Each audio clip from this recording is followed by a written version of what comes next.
प्रेमाचे रंग आले बहरूनी बाग 31. रीमा तिच्या त्या लेटर्समध्ये गुंतून गेली.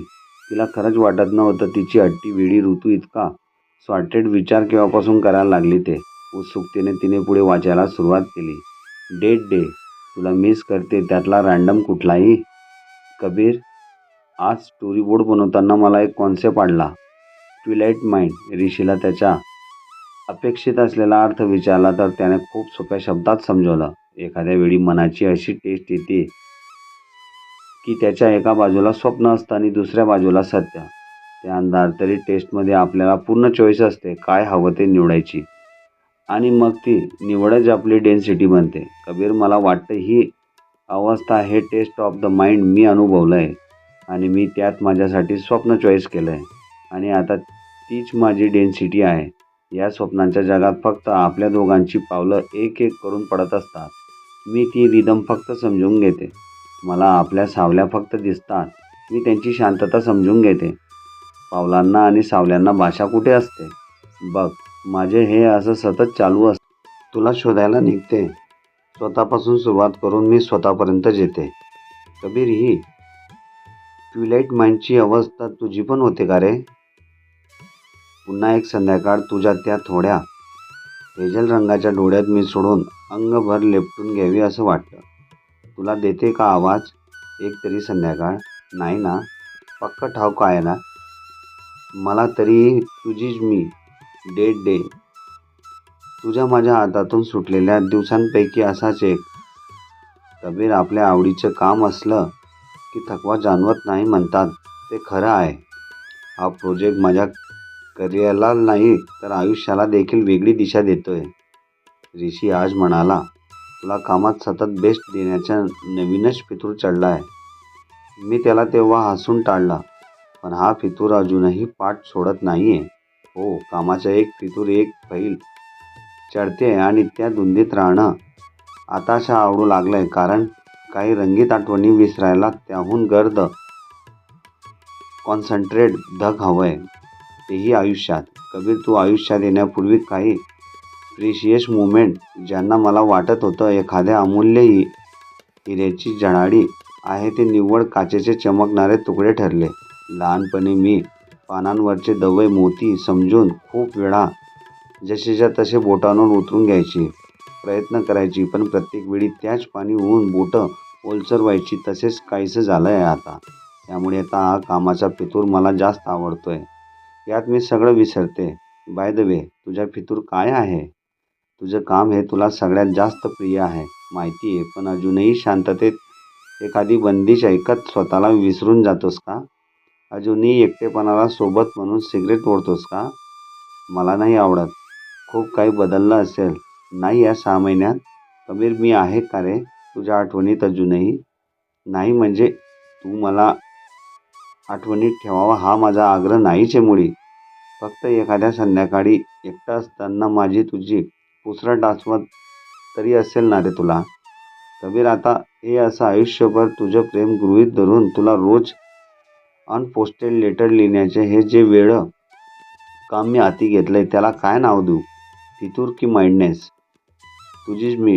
डेट डे, मृगजळ वाटणाऱ्या दिवसांपैकी एक मृगजळ सराब मिराज. आपल्याला प्रॉब्लेम काय असतो माहिती आहे? आपल्याला आभासांचा खेळ जास्त आवडतो, जवळच्याचा वाटतो. जोपर्यंत या मृगजळाची ओढ असते त्याच्या आभासी असणं डिलिशन काहीच दिसत नाही. मग एक क्षणी ह्या आभासी पडदा हटतो आणि दूरपर्यंत पसरलेले रसखरीत वास्तव समोर येतं. आज पुणे सोडून जवळपास 5 महिने होत आहे आणि या 5 महिन्यानंतर मी वेदला पाहिलं. जेव्हा मी इमोशनल गुंता सोडू शकले नाही तेव्हा मी इकडे येण्याचा निर्णय घेतला. Actually ran away from all that mess. नंतर काही दिवसांनी जेव्हा तो रेवासोबत मूव्ह ऑन होणार होता तेव्हाही तो बोलला माझ्याशी. खरं तर इतकं सोपं नसतं पहिल्यांदा अनुभवलेलं प्रेम विसरणं. त्याच्यासाठीही ते सोपं नव्हतं, पण त्याच्या सगळ्यात जास्त प्रेम त्याच्या लिखाणावर आहे आणि त्यामुळे कदाचित त्याला ते जमलं असावं. पण आज रेवा, जय आणि वेद तिघं मिळून मला भेटायला आलेले. जयला मला सॉरी म्हणायचं होतं. खूप ऑकवर्ड सिच्युएशन होती ती.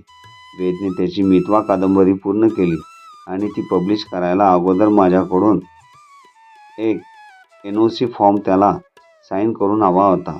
त्याला वाटत असेल की मी त्याच्या रायटिंग कंटेस्टवर हरकत घेऊ शकते. मला ड्रॉप दिला त्याने वाचायला. वाचून मग सही कर म्हटला. मी ड्राफ्ट आणि सही केलेला फॉर्म त्याला लागलीच दिला. जे मी जगले त्याच्या ड्राफ्ट का वाचायचा?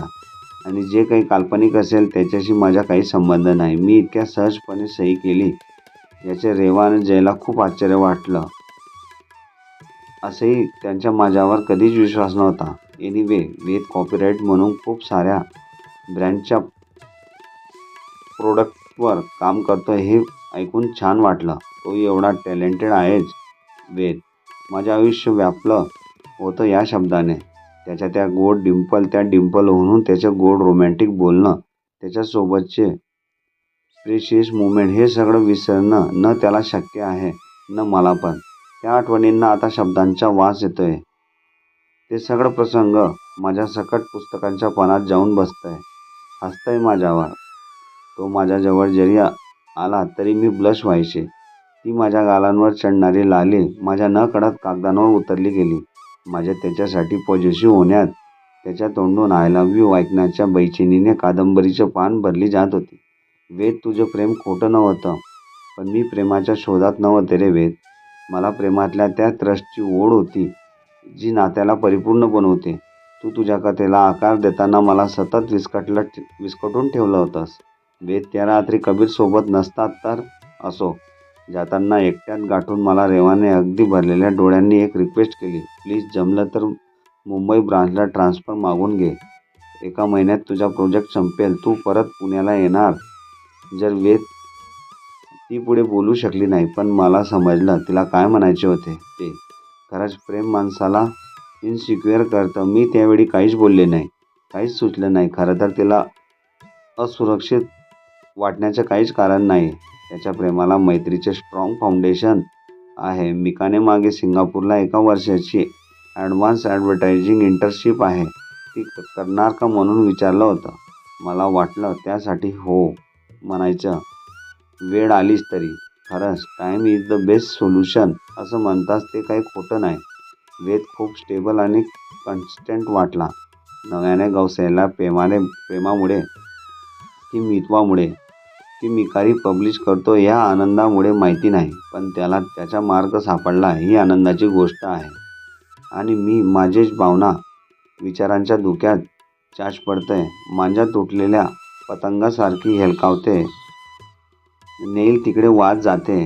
डेन्सिटी, मी माझ्यासाठी निवडलेली डेन्सिटी. बाकी जगाच्या पाठीवर मी कुठेही गेली तरी ह्या डायरीच्या पानांमधून तर तू जवळ असशीलच ना कबीर माझ्या.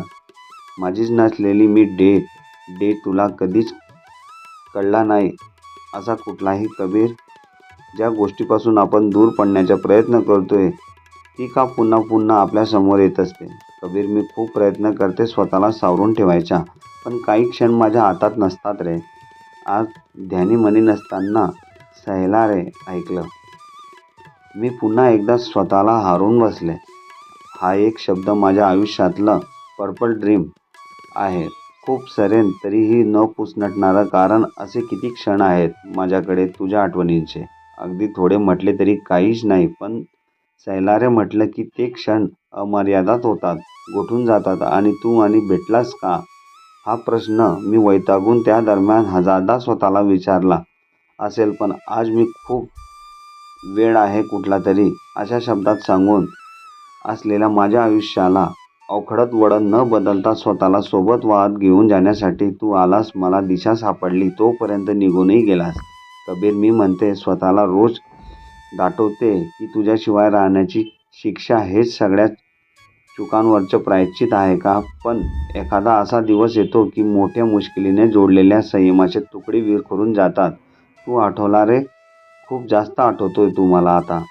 तुला डोळे भरून पाहण्याची आधीच इच्छा होती. तू निघून गेलास, पण त्याआधी मला तुझी सोबत हवी होती. कबीर, एकदाच सांग, अनोळखी मुलीसाठी इतकी काळजी, जवळीक उगीच वाटली का तुला? त्या संध्याकाळी तुझे ओठ जे बोलले त्यात जगाला माहिती असलेलं I love you, miss you वालं प्रेम नव्हतं, पण प्रेमापेक्षा खूप जास्त मी त्याच्या शोधात होते. तो नात्यांमधला सुकून, विश्वास, होता माझ्यासाठी. मला तू माझ्या आयुष्यात हवा आहे कबीर. आता धावत पडत तुझ्याकडे यावं, तुला घट्ट मिठी मारून खूप खूप रडावं वाटतंय. पण हा खूप त्रासदायक आहे. आयुष्यातला क्षण. बाहेर विस्मरण्याचा बेसुमार पाऊस कोसळतोय. सगळं शहर चिंब भिजलंय. मला उन्हाची आठवण येते. सगळी झाडं पावसात शांत उभी आहे. मला गुलाब बक्षीच्या फुलांची आठवण येते. मध्यरात्री झाली मला चंदनाची आठवण येते. खूप एकटं वाटतंय कबीर. मला तुझी आठवण येते. खूप आठवण येते. तुझीच. मी रीमाने मोबाईल बाजूला ठेवला. तिला अगदी गैरून आलं. मोनाच्या खांद्यावर डोकं ठेवून कितीतरी वेळ ती रडत राहिली. जरा वेळाने स्वतःला सावरत ती शांत झाली. ताई प्लीज आपण कबीरला कॉन्टॅक्ट करूया का? एका दिवसात त्याचा सगळा ठाव ठिकाणा काढते बघ. शेवटचे 2 वीक राहिले. त्यात लास्ट वीक पूर्ण प्रोजेक्ट साईटवर जाणार आहे. आणि मॅडमने तो इंटर्नशिपचा फॉर्म देखील भरला आहे. मोनाची बेचैनी आवाजात कळून येत होती. प्रोजेक्ट साईट कुठे आहे? मनाशी काहीतरी ठरवत ती म्हणाली. महाबळेश्वरपासून 30 किलोमीटर आहे. तापोडाजवळ. मोठा रिसॉर्ट आणि रिसर्च सेंटर आहे. कोयना बॅक वॉटरला शेवटचा आठवडा पूर्ण टीम तिथे असणार आहे. ताई आपण कबीरला फोन करून सगळं सांगूया का? वेडी आहे का? कबीरला फक्त ऋतू भेटली आहे. बाकी तो कसा आहे? त्याला नक्की याच फिलिंग होता का ऋतूसाठी? हे बघायला नको? आणि आता 6 महिने होतील तो मूव्ह ऑन झाला असेल तर? कुठल्या रिलेशनशिपमध्ये असेल तर? त्याचा स्वभाव, त्याची फॅमिली काय विचार करेल? आपल्याला काहीच आयडिया नाही. आणि मी आता या वेड्या मुलीच्या बाबतीत काहीच रिस्क घेणार नाही आहे. हो तेही आहे. कुठल्याच सोशल मीडियावर नाही आहे तो. लिंक्डइनवर अगदी जुजबी माहिती आणि ती पण अपडेट नाही आहे. तोंड वेंगाळत मोना म्हणाली. एक काम करते, मी पुण्याला जाते. तू ऋतू आल्यावर कसंही करून तिच्या मोबाईलमधून मला वैदीचा नंबर शोधून दे. कबीर तिचा बॉस होता. तिला त्याच्याबद्दल बरीच माहिती असेल. बघू काही हाती लागतंय का? Okay done. ऋतूला आयुष्यात काय हवं आहे याची कल्पना दोघांनाही आली होती. मनाचे खेळ हे विचित्र असतात असं म्हणतात. मनाला त्याला सावरायला तोच हवा असतो जे सगळं विस्कटून गेलेलं असतो. कबीर दादा हे कुणाचे फोटो लावले आहेत? मागच्या वेळी तर नव्हते. सतीश सगळ्या फोटोंवर नजर फिरवत म्हणाला. कबीरची ख्याली खुशाली जाणून घेण्यासाठी काहीतरी कारण काढून आई त्याच्या हाऊस अटेंडला सतीशाला बंगलोरला अधूनमधून पाठवत असायची. सतीश काय बोलतोस हे? तुला माहीत नाही? फेमस साऊथ इंडियन हिरोईन आहे. कबीर त्याची गंमत करत म्हणाला. नाही कधी ऐकलं नाही. तुमच्या त्या लॅपटॉपवर पण हाच फोटो आहे ना? मगाशी बघितला मी, तुम्ही काम करत असताना तेव्हा बघितला होता. काही म्हणा एकदम टकाटक आहे. हो दादा ही हिरोईन? एकटक त्या फोटोकडे पाहतो म्हणाला. कबीरकडे लक्ष गेल्यावर व रागाने बघतोय हे पाहून त्याने जीभ चावली. सतीश तू माझ्यावर लक्ष ठेवायला येत असतोस का रे? तुला निघायचं आहे हे विसरलास का? वेळ होतोय, चल आवर पटापट. जे टाइमपास कागद आईने सही करायला पाठवले होते ना ते आठवणीने घेऊन जा. आणि तिला सांग सगळं ठीक आहे. दादा एकदम खुश आहे. हिरोईनचे फोटो वगैरे लावून ठेवलेत. त्याच्यावर जरासं ओरडून तो म्हणाला. आईची काळजी त्याला कळत होती. पण कितीही ठरलं तरी ऋतूच्या विचारातून बाहेर येणं त्याला जमतच नव्हतं. आयुष्य इतकं अस्थिर का झालं आहे या विचाराने त्याला अस्वस्थ वाटत होतं. आई वडिलांची काळजी साहजिकच होती, पण मनाला कोण समजवणार? तिच्या आठवणींपासून विचारांपासून दूर गेला की जरा शांतता वाटेल म्हणून तो इथं आला होता. पण हे एकटेपण तर तिला आठवायला जास्तच मजबूर करत होतं. मग वैदीकडून घेतलेले तिचे काही फोटोज त्याने समोर लावून ठेवले. सतीश निघून गेल्यावर समोर दिसणाऱ्या एका फोटोकडे बघत तो शांततेत सोफीवर बसला. समोर खरखरून हसणाऱ्या ऋतूचा एक कॅडिट फोटो होता. South Indian heroine. तो फुटफुटला आणि एक छानसं हसू त्याच्या चेहऱ्यावर आलं. त्याने ती फोटोफ्रेम हातात घेतली. तुला हसू येतंय का? एका नट्स खडूस व्यक्तीला प्रेमात पडल्याचे बघून आनंद होत असेल नाही का? तुला विसरायला आलेला हा खडूस आजकाल तुझ्या प्रेमात जरा जास्तच वाद जातोय. हो मला माहिती आहे तू माझी नाहीस आहे.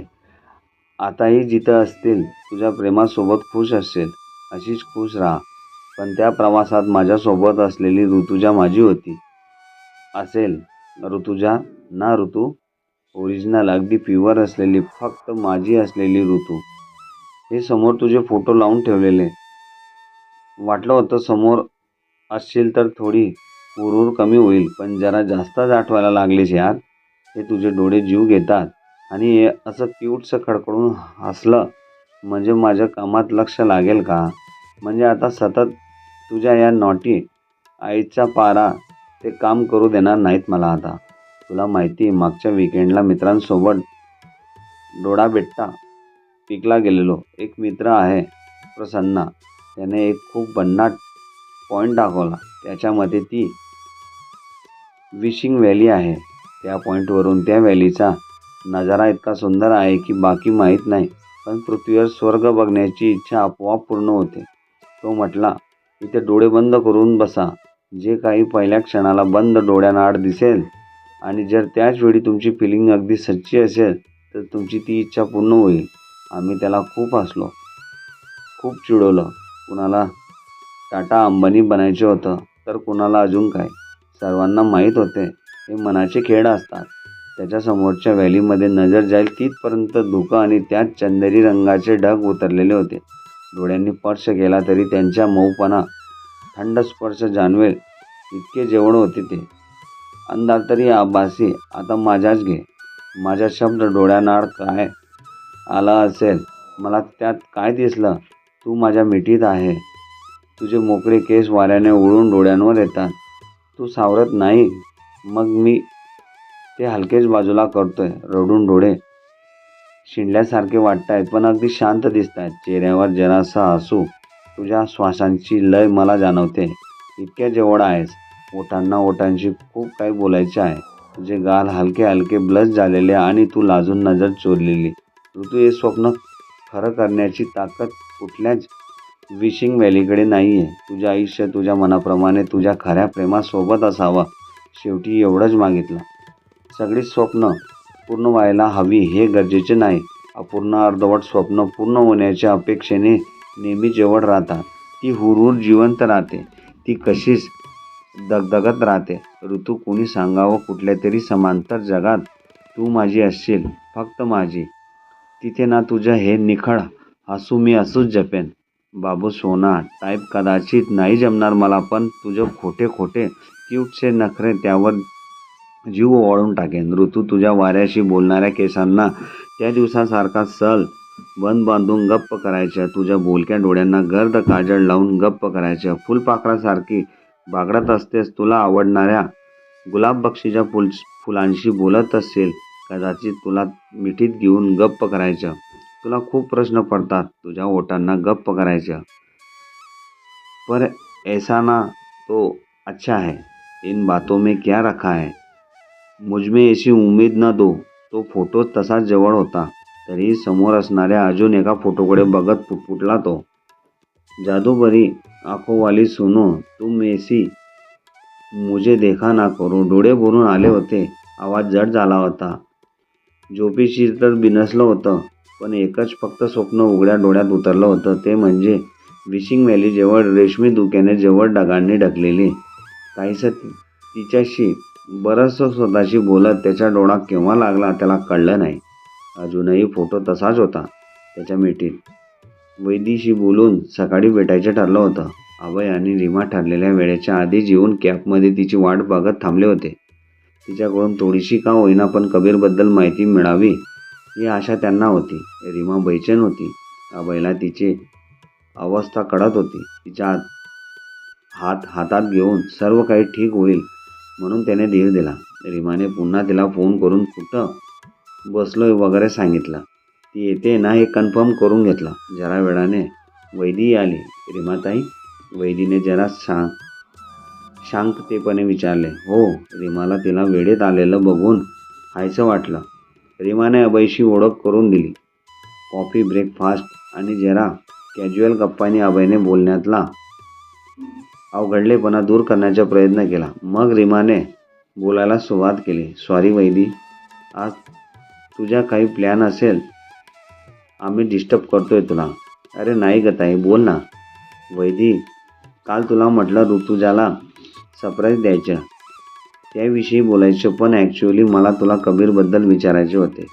मला वाटलं की तू तिला फोन वगैरे करून ह्या भेटीचं सांगितलं तर ती चिडेल आमच्यावर, म्हणून हा चाइल्डिश ट्राय केला. Sorry for that. Kabir sir. का? काय झालं आहे? वैदीला खरं तर कालच्या फोनवरून काहीच समजलं नव्हतं की ऋतुजा दीदींचं अचानकपणे तिच्याशी काय काम निघालं. पण ताई सरप्राईजचं काही म्हटली म्हणून ती भेटायला आली होती. ॲक्च्युअली आम्हाला कबीरबद्दल जाणून घ्यायचं, म्हणजे हाऊ इज ही, त्याचा स्वभाव, फॅमिली. इथं असताना कोणी girlfriend, any information, anything you know? ताई स्वभाव म्हणशील जरा रिझर्व आहे तो. खडूस वर्ड जरा जास्त सूट होईल. इतक्या मुली मागे फिरतात पण एकीकडे डुंकून बघितलं नाही कधी त्याने. काम म्हणजे काम बस. वेल सेटल फॅमिली आहे. पण काय झालंय ताई? मला जरा सविस्तर सांगा त्याच्याबद्दल. एवढं का विचारताय? वैदी हे सगळं सांगताना हाताचं राखून शांतपणे बोलू. तिला अजूनही भेटीचं कारण नीट कळलं नव्हतं. अभयने ते बरोबर ओळखलं. Reema, let's come to the point. Vaidi, आम्हाला वाटते की ऋतुजा कबीरच्या प्रेमात आहे आणि maybe Kabir to like her, not like her. He actually loves her madly. आता जरा वैदीला खरं कारण कळल्यावर ती अगदी आनंदाने मनमोकळेप्रमाणे बोलली. Are you sure? एवढ्या वेळापासून बेचैन असलेल्या रीमाच्या चेहऱ्यावर तिच्या या एका वाक्याने जरा आनंद पसरला. ताई सर गोव्यावरून आले ना तेव्हापासून इतके शांत झाले होते की सगळ्यांना ते जाणवलं होतं. त्या वीकमधील गोष्ट आहे. त्यांची वस्तू मिसलेस झाली म्हणून इतके बेचैन झालेले. ते सकाळपासून तिथं गेले होते. सगळ्या जागा शोधत होते. कुठे लक्ष नव्हतं त्यांचं. आम्ही सगळे म्हणत होतो की सर नेमकं काय हरवलं आहे सांगा तरी, पण कुणालाच काही सांगत नव्हते. एकटेच शोधत होते. दिवसभर चिडचिड करून सगळ्यांना बोर केलं होतं. ऑफिस साईडच्या अर्ध्या तास अगोदर ते माझ्याकडे एक एरर चेक करायला आले आणि डेस्कवर फोन विसरले. त्यांचा फोन मी परत करायला कॅबिनमध्ये गेले. मी एंटर करायच्या आणि त्यांना एका फाईलमध्ये अँकलेट सापडला. त्याला त्यांनी किस करायची एकच वेळ झाली. ब्लॅक झाले आणि ते जबरदस्त ऑकवर्ड झाले. सावरासावरा करायला लागले. मीही काही बघितलं नाही असं प्रेझेंट केलं, पण मला कळून चुकलं होतं की काहीतरी लव्ह मॅटर नक्की असावं. त्याच्या दुसऱ्या दिवशी एक प्रेझेंटेशन देताना क्लायंटच्या लिस्टमध्ये ऋतुजा नाव होतं. ते नाव घेतलं आणि ते ब्लॅक झाले. त्यांना पुढचं काहीच प्रेझेंट करताच आलं नाही. चक्क पहिल्यांदा मीटिंग अर्धवट सोडून निघून गेले.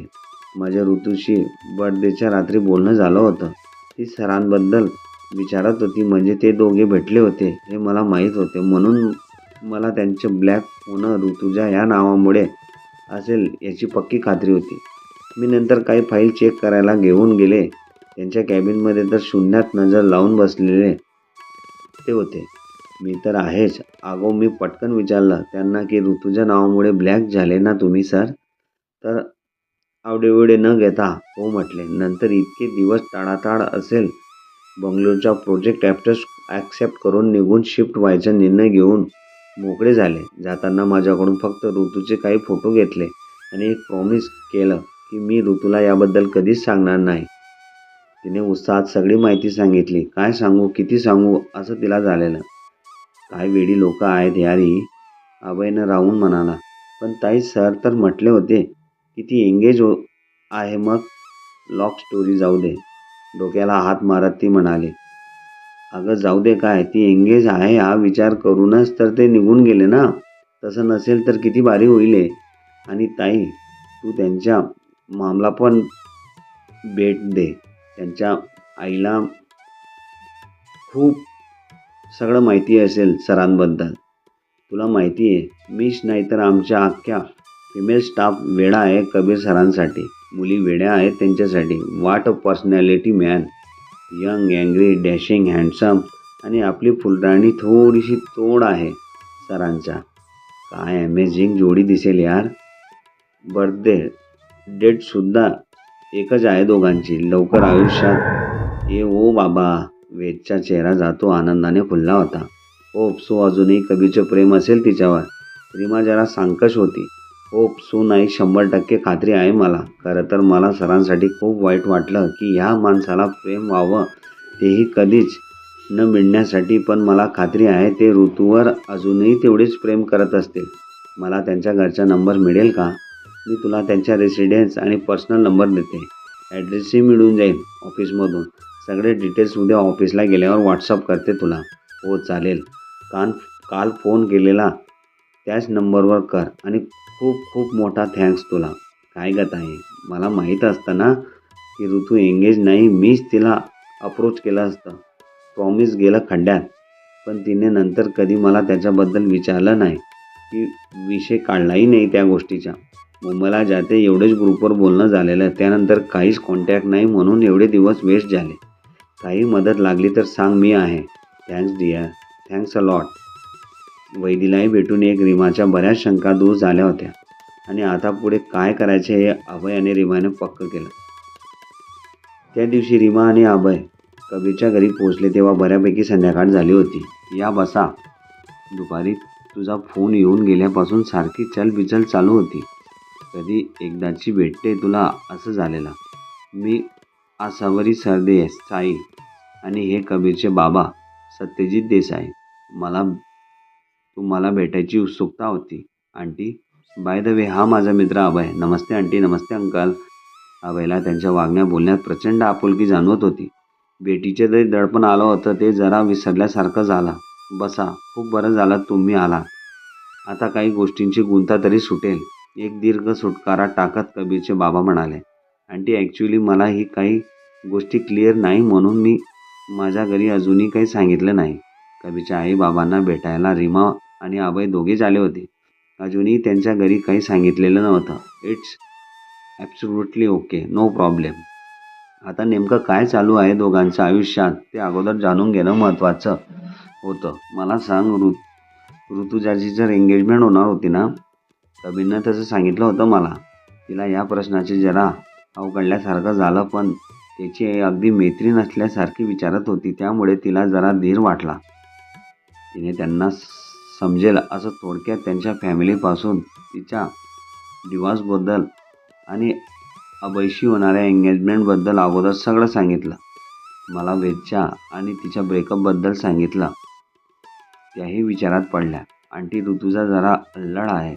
तिला आयुष्यात नेमकं काय हवं आहे हे कबीर आल्यावर समजेल. ती अशा परिस्थितीत होती की काय करावं तिलाही कळत नव्हतं. त्यात कबीर तिला जे तू फील करते ते निव्वळ तुझ्या मनस्थितीमुळे आहे वगैरे सांगून निघून गेला. ती मात्र त्या प्रवासातच स्वतःला त्याच्याकडे विसरून आलेली होती. आता तर पूर्ण कबीरमय झाली असं म्हटलं तर वावगं ठरणार नाही. पण मान्य नाही करायचं तिला. कबीर तिला म्हटला होता की त्याचा लव्ह अफेअर ह्या गोष्टींवर विश्वास नाही आहे. मला प्रेम कधी होणार नाही असं वगैरे. म्हणून की काय त्याला कन्फेस करत नसावी. त्याच्याविषयी काही बोलत नाही. फक्त त्याच्यासाठी रोज डायरी लिहिते. तिथेच रडते, हसते, प्रेमही करते. तुम्ही सांगा मी काय करू? मला माहिती आहे कबीरच्या यात काही दोष नाही. किंवा आता तो कुठल्या रिलेशनशिपमधील असेल तरी इट्स ओके. फक्त मी जराही ट्राय केला नाही त्यांची एकदा पुन्हा भेट घडवून आणण्याचा. हा गिल्ट नको आहे म्हणून हा प्रयत्न करते. ऋतुजा पण कबीरवर तेवढंच प्रेम करते हे ऐकून त्याच्या आईबाबांचा चेहरा खुलला. एकुलता एक मुलाच्या आयुष्यात पहिल्यांदा कोणी इतकं आवडलं आहे त्याला.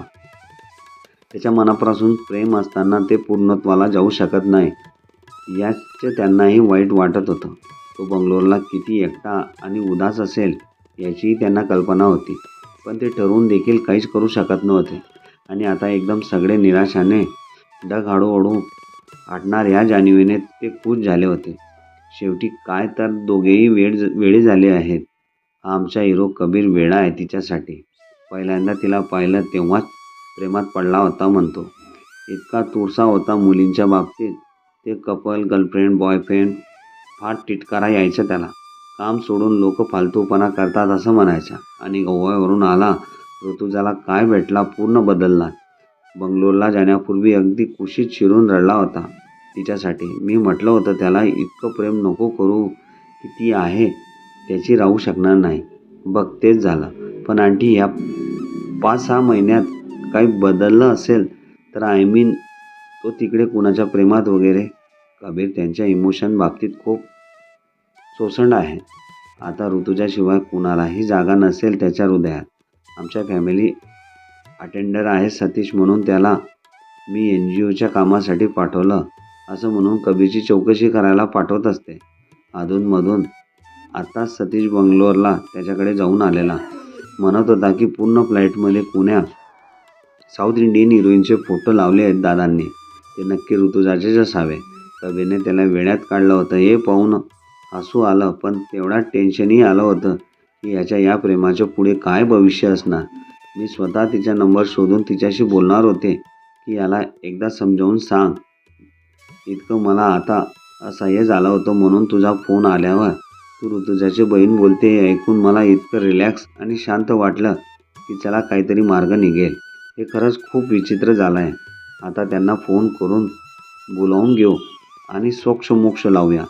त्याचे बाबा अगदी उत्साहात म्हणाले आणि त्यांना थांबवत आसावरी पुढे म्हणाल्या, नाही, आपल्याकडून त्यांना असा एकमेकांच्या प्रेमात अर्धवट मेसेज गेला तर ते त्यांच्या इमोशन मॅन्युप्युलेट करतील. दोघेही काहीतरी ठरवून मनात कुठल्या तरी ब्लॉक दडपण ठेवून वागताय. काहीतरी असेल त्यांच्या मनात. आपण त्यांना जाणीव नाही करून द्यायची. आपण त्यांना फक्त भेटवायचं. मग पुढची परीक्षा त्यांच्या प्रेमाची. ओके, पण आता ऋतुजा प्रोजेक्टच्या शेवटच्या टप्प्यात आहे. ती एवढाच आठवडा मुंबईमध्ये असेल. मग एक आठवडा ऑन साईट, नंतर इंटर्नशिप जाण्यासाठीच्या तयारीला लागणार आहे. काय करायचं? अभयने नेमका मुद्दा उपस्थित केला. मी काही करून कबीरला पुढच्या आठवड्यात सुट्टी घ्यायला सांगते. आजच सांगायला हवं त्याला, तर तो प्लॅनिंग करू शकेल यायची या ठिकाणी. पण कुठे भेटणार ते? ती तर ऑन साईट जाते ना? त्यांनी शंका उपस्थित केली. हो, महाबळेश्वर तापोळाकडे साईट आहे, अभय म्हणाला. No problem. सातारा ब्रांचच्या NGOचे डिजिटल एक्सपान्शनचं काम आहे असं सांगून बोलवता येईल त्याला आणि तिकडेच पाठवता येईल. ती राहणार आहे तिथला पत्ता दे, मी बघतो काय सुचतंय ते. त्याच्या बाबांचा उत्साह दुणावला होता. आंटी अंकल, मला कळत नाही तुमचे आभार कसे मानू ते.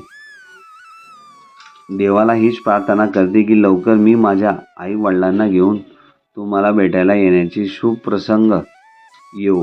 ती त्याच्या पाया पडत म्हणाली, नक्की येईल, माझा विश्वास आहे. पण मला तिचा फोटो तरी दाखव. आमचा हिरो थकत नव्हता तारीफ करताना. रीमाने ऋतुजाचा फोटो त्यांना दाखवला. नक्षत्रासारखी सुंदर आहे पोरगी. आपसुकच त्यांच्या तोंडून निघाला. आणि आमचा हिरो.